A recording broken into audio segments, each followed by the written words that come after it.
Live now to CNN's Anderson Cooper, who is in Tacloban, a town left completely flattened by the storm surge. Anderson, we hear the mayor is urging people there to get out of town as quickly as possible.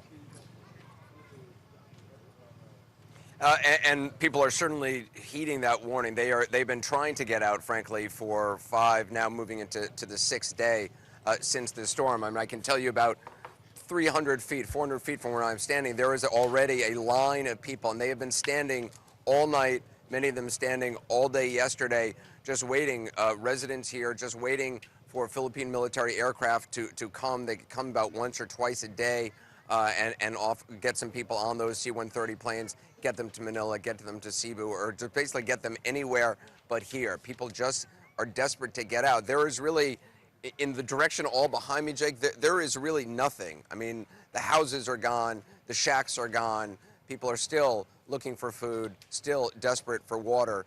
Even the people standing in line here at the airport will come up to you with an empty water bottle and you know, ask you if you have any water.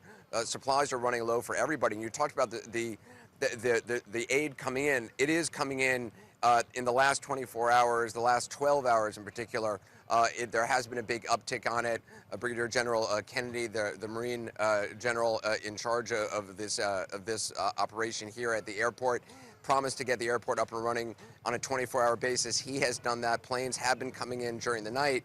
There is aid stacked up. I just walked by, pallets and pallets of it from USAID, tarps, thousands of tarps that could be used for people to shelter under these the brutal heat, under the rain that comes in intermittently. But the problem, as you say, is getting it out from this airfield now to the communities, even to communities, you know, a mile away from here, half a mile away from here. There aren't trucks. There's not fuel. We're running out of fuel to even broadcast. It is a very, very dicey situation here, and the bottom line is more needs to come, more logistics, more trucks, more fuel in order to actually get this aid to the people who need it most. Anderson, is there any indication that the Philippines government knows that the problem is getting all the aid and the tarps that you are talking about that are right near you, that they know that they need to be able to provide soldiers or police or whomever to provide that to the survivors who need it, and that those reinforcements are coming to do that job? Or is everybody just sitting around waiting and wondering when help like that will arrive?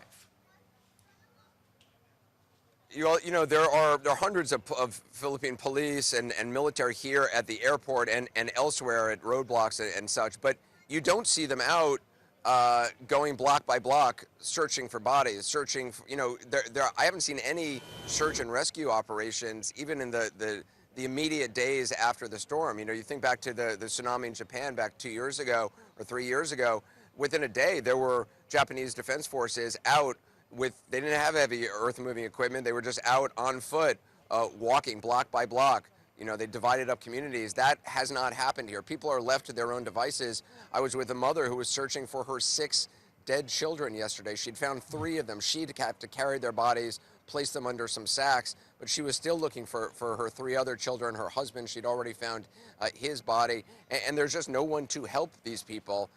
You know, people here are very resilient. They're used to being abandoned by their government for generations, for decades certainly, and you know, there's not a high expectation on the part of a lot of people here of outside help or governmental help, and that is certainly, their expectations have certainly been met.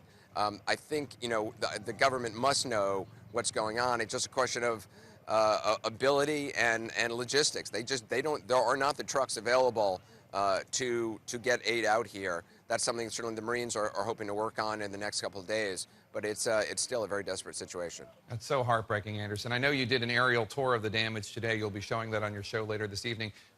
What did you see out there? Give us some perspective of just how bad things are in some of these towns.